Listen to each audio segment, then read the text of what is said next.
The Berenstain Bears Go to Sunday School, created by Stan and Jan Berenstain with Mike Berenstain.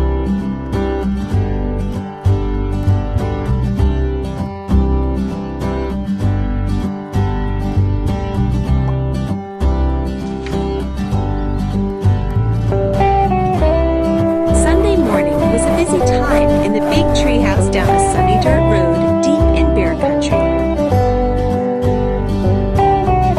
The bear family had things to do and places to go. Brother had soccer practice at 10:30, and sister had a ballet lesson at 11. Ballet shoes. Sister. Soccer ball. Brother. Honey bear. Usually, Mama dropped them off before taking Honey Bear along to do some grocery shopping. Papa stayed home to get his fix-up chores done early so he could watch football in the afternoon. But it hadn't always been that way for the bear family. A few years back, before they'd gotten involved with so many activities, chapel. The bear family had gone every Sunday morning to services at the chapel in the woods. Of course, that meant brother and sister went to Sunday school. Chapel. Mama Bear missed those days. It seemed to her that the family was a lot closer back then. Going to the chapel in the woods was like a kind of glue that held the whole family together. Mama decided it was time for a little family conference.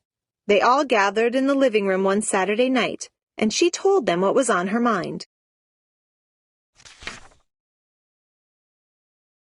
Glue, said Sister, puzzled. You mean like when you glued that lamp back together after we broke it? Lamp. Lamp. Papa. That's a very good example, said Papa. That lamp gave us light. We glued it back together so we wouldn't be left in the dark. Worshipping God gives us light and warmth too, and our family needs a little glue from time to time to keep it together.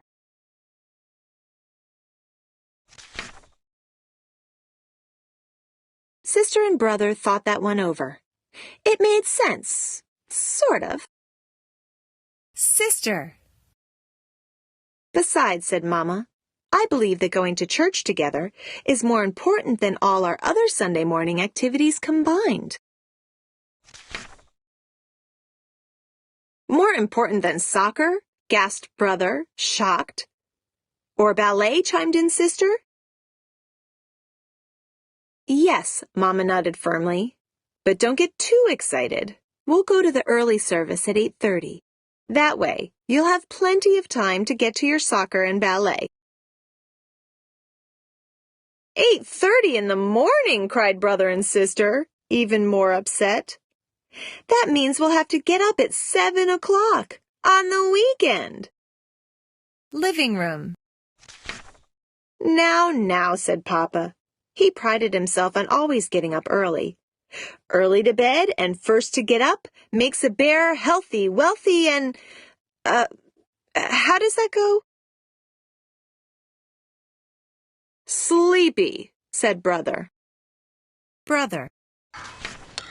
At breakfast the next morning, the bear family did seem sleepy indeed. At least brother and sister did. They could hardly keep their eyes open. Sunday paper. Papa wasn't exactly all there either. He was almost invisible behind his Sunday paper. Breakfast. Coffee, dear? Asked Mama, lifting the coffee pot. Grunted Papa, holding his cup out without looking up.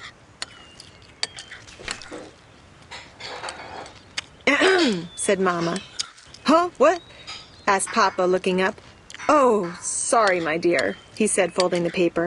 I guess I'm not really awake until I've had my morning coffee. Mama got her purse and put on her best Sunday hat. They climbed down the front steps, and Papa put Honey Bear in her stroller. The whole family headed down the road to the chapel in the woods. Mrs. Ben, Farmer Ben, Aunt Min, Cousin Fred, Uncle Willie. Other families joined them as they walked along. There were their neighbors, Farmer and Mrs. Ben. They saw Uncle Willie, Aunt Min, and Cousin Fred from down the street. They even ran into Too Tall Grizzly, being hauled along by his parents, Two-Ton and Two-Two Grizzly. Two-Two Grizzly, Too Tall Grizzly, Two-Ton Grizzly. The chapel in the woods was nestled in a pretty little glen down by the creek. On this fresh spring morning, the dogwoods were in bloom. Papa began to hum a tune. Then he started to sing. Come to the church by the wild wood, oh, come to the church in the vale.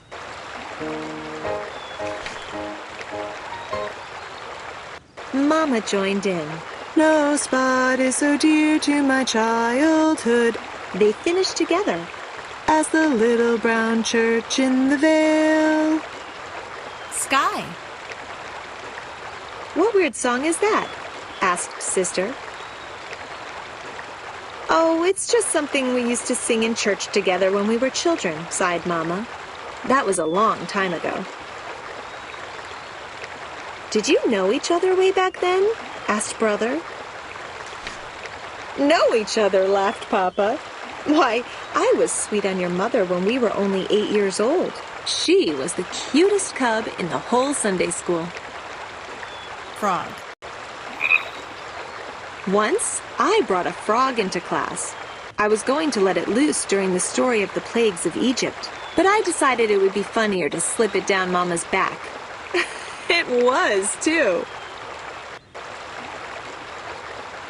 Brother and Sister's eyes widened, imagining the scene.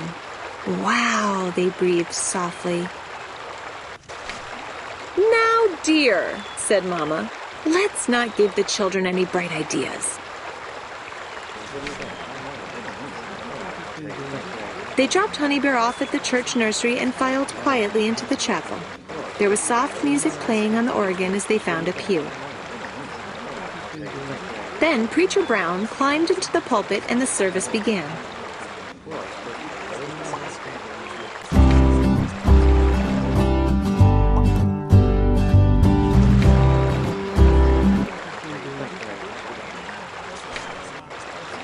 Welcome, friends, said the preacher. Let us join together in worship. Let us give thanks for this day the Lord has made. Preacher Brown. They all rose to sing a hymn. Come to the church by the wild wood, sang the whole congregation. Oh, come to the church in the vale. How about that? Whispered Brother to Sister. They're still singing that same old song. After the hymn and a prayer, and a little more organ music and some bell ringing, it was time for Sunday school. Organ. Brother and Sister joined the other cubs as they trooped out of the chapel under the watchful eye of Preacher Brown. Preacher Brown. Old Mrs. Ursula Bruinski was the Sunday school teacher. Brother and Sister wondered just how old she was. She looked old enough to have been Mama and Papa's Sunday school teacher. Good morning, children, she said with a big smile. Today we're going to learn the story of Noah's Ark. She looked around at them brightly. Sister, Mrs. Ursula. Do any of you young'uns know the story of Noah's Ark? Cousin Fred, who read the dictionary for fun, raised his hand. Excellent, Fred, said Mrs. Ursula. Why don't you tell us the story? Cousin Fred, sister, teacher. So Cousin Fred told the story of Noah's Ark. Long, long ago, God saw that the people of the earth had become wicked. But Noah was a just man, and he walked with God. Noah. Giraffes. So, God told Noah to build a great boat, an ark. God was going to bring a terrible flood upon all the earth. Ark. And God told Noah to bring 2 of every sort of creature, male and female, into the ark.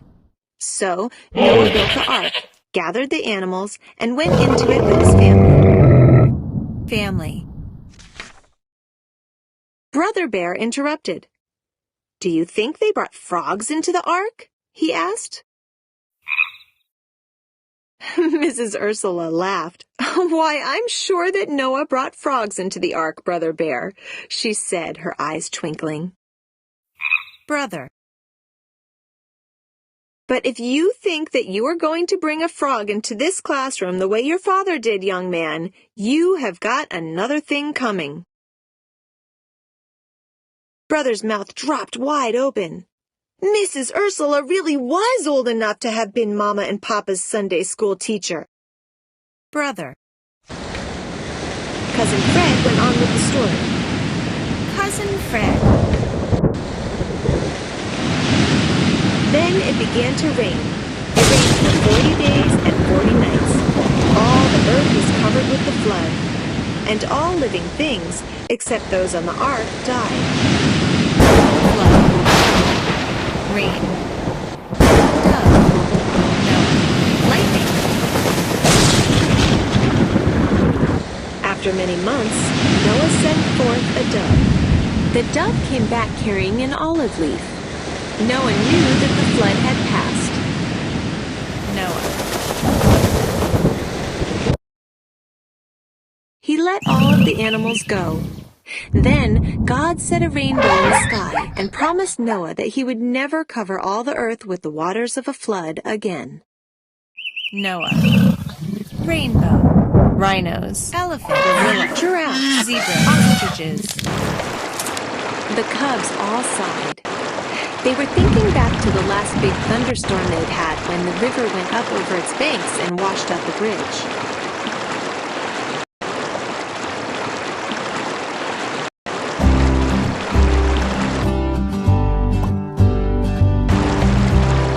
There had been a beautiful rainbow after that storm, too. Rainbow. "All right, cubs," said Mrs. Ursula. "Let's see if you can all draw pictures of the story of Noah's Ark." There were crayons and paper on the tables, so the cubs set busily to work. Sister drew a beautiful picture of the ark resting on the mountaintop. Brother drew a dramatic scene of rain pouring down with bolts of lightning and the ark tossing on the waves. Picture. Too Tall drew a picture of all the animals sticking their heads out of the ark, yelling, "Kee-you!" "Now, Too Tall," said Mrs. Ursula, "I really don't think that's very appropriate." But Sister noticed her smiling just the same when she thought none of the cubs were looking. "Sister!" What do you think? Then Sunday school was over. "Goodbye, cubs," called Mrs. Ursula. "See you all next Sunday."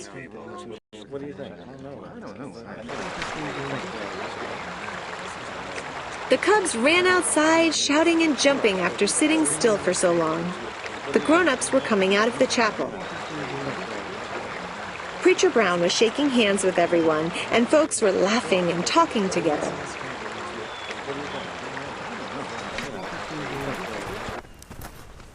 "There," said Mama as they headed for home. "That wasn't too bad, was it?" "No," said Sister. "In fact, it was kind of interesting." "Yeah," agreed Brother, running on ahead. "And now, soccer!" "And ballet," added Sister.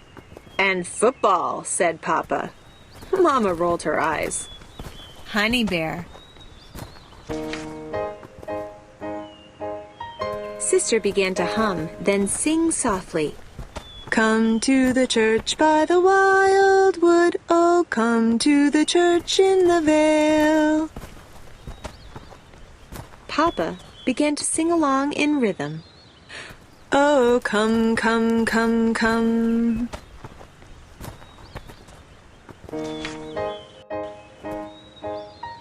And everyone joined in. No spot is so dear to my childhood as the little brown church in the vale. Yay! Shouted Honey Bear, wanting to join in too. And they all gave her a nice round of applause.